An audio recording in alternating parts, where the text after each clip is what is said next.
So to finish this off, we've got to talk about the F1. We did have the race in Mexico over the weekend. Viva la Mexico. It was Great circuit. Yeah, great Awesome circuit. atmosphere. Big time atmosphere. They had over 300,000 people over the weekend. Across the 3 days. Yeah, it's across the 3 days for the event. Of course, a massive crowd for race day. I don't want to say the race was won on the first corner, but it was won on the first corner. Classic F1. Yeah, so From the start. we had a Hamilton and pole.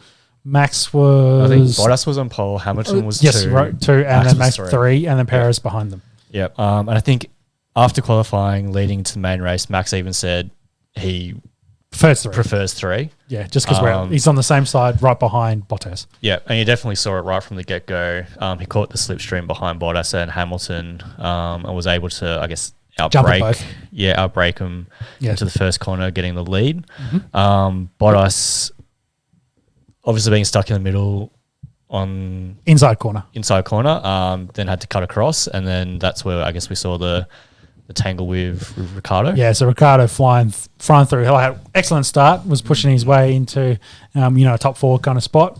Whether Bottas could have left him a bit more room or assumed someone might have been there potentially, but either way, Bottas gets spun around and Ricciardo loses his front wing, and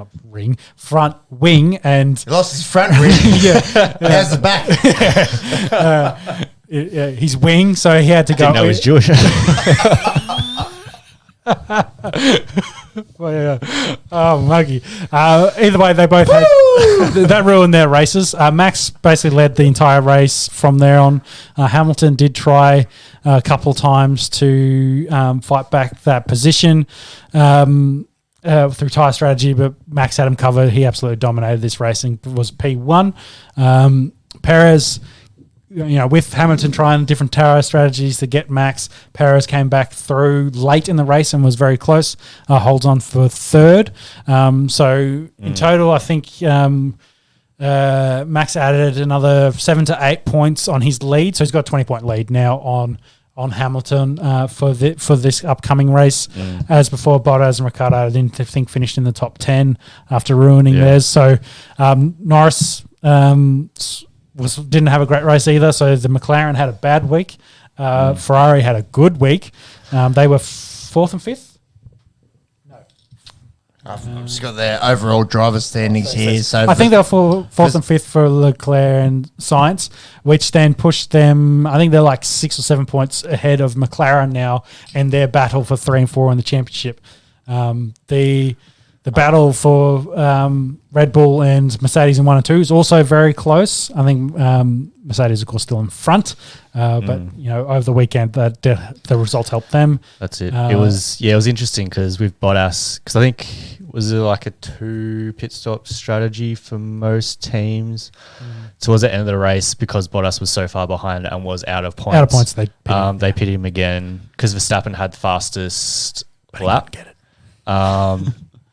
So Bottas pitted, they put him on fresh tyres and got him the fastest lap. So the moves, I guess it just goes to show how close this championship race is, where they will literally Mercedes will pit one of their own drivers team standings for outside of championship points just to pick 1 point off. Yeah, well, Red Bull. Looking at that, they're 1 point ahead in the Constructors' Championship, so that point really, really counts. So the rest of the race, wasn't the most action-packed race. There was movement up and down the field, but like we said, Max dominated throughout this one. That means they go to Brazil this week. I don't think we can have a champion decided, because I think there's how many races? There's the 2 races. Really interesting. Well, yeah, because if Max wins and Hamilton doesn't finish, but he still potentially could.